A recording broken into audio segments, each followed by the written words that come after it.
এই যারা তৃণমূলের নেতারা যা ব্যঙ্গ করছে, যা নাটক করছে, ওইদিকে সময় পার করতে পারছি না। গতকাল বিধানসভার মধ্যে সে দ্বিতীয় পর্বে রিসেসের পরে চোর চোর এই বল, এক তৃণমূল বলছে 1 2 3 4 বিজেপির সবাই চোর, আবার বিজেপি বলছে 1 2 3 4 তৃণমূলের সবাই চোর। আর মধ্যখানে বসে বসে দেখছি চলছে। এরা বলছে কি ভোট চোর গদি চোর, ভোট চোর গদি চোর, আর এরা বলছে চাকরি চোর গদি চোর। এ বলছে মমতা চোর টিএমসি চোর, আবার ওরা বলছে মোদি চোর টিএমসি চোর। এই নাটক কালকে চলেছে।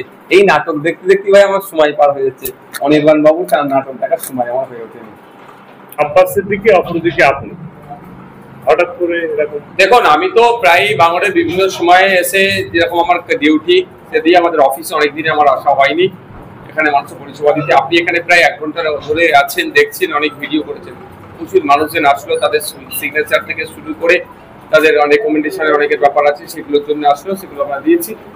আর বড় বাজেন আজকে জানেন আপনারা বিশ্ব মানবতার প্রতীক, যিনি সর্বকালের শ্রেষ্ঠ মহান পুরুষ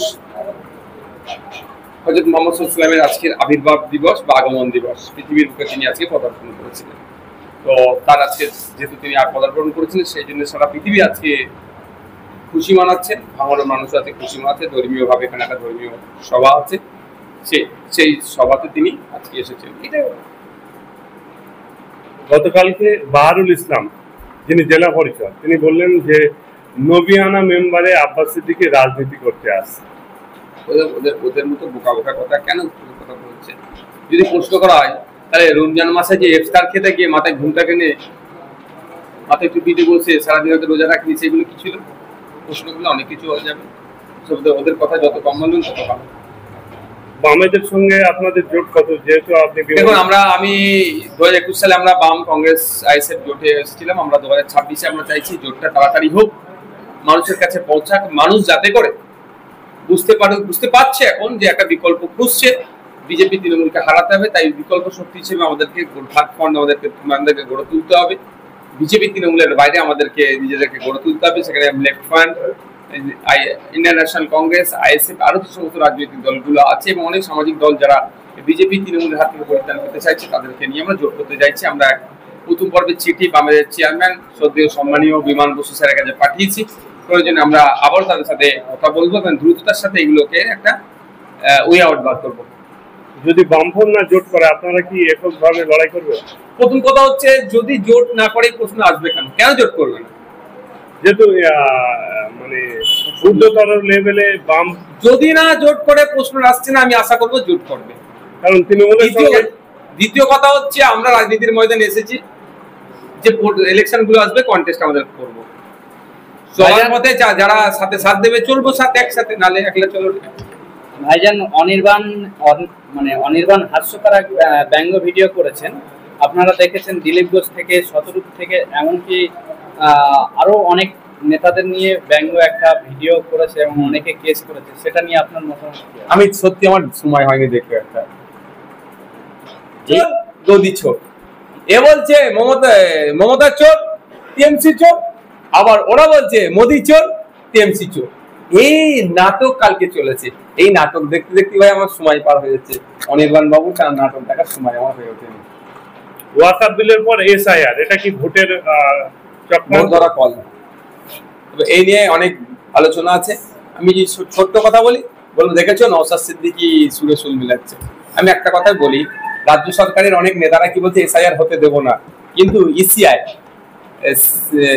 এর CEO chief electoral officer mail করলো নবান্নকে যে আমরা এসআইআর করব এই মর্মে।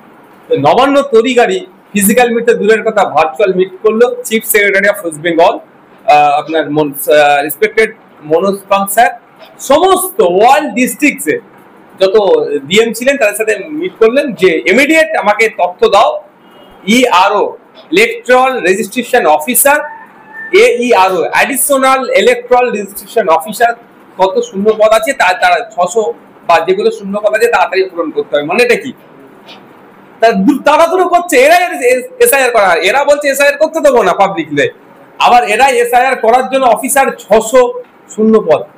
600 এখন অফিসার লাগবে এসআইআর করতে গেলে ফুল ফ্লেজে পশ্চিমবাংলা দ্রুততার সাথে করছে।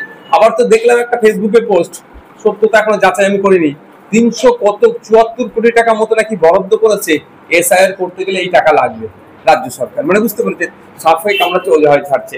আমি একটা কথা বলি, ইতিপূর্বে ভারতবর্ষে 12 থেকে 13 বার এসআইআর হয়েছে। 2002-এ ওয়েস্ট বেঙ্গলে লাস্ট এসআইআর মানে এই ধরনের হয়েছে, 28 লক্ষ নাম বাদ করেছিল, তখন হয়ে চিৎকার চেঁচামেচি হয়নি তো।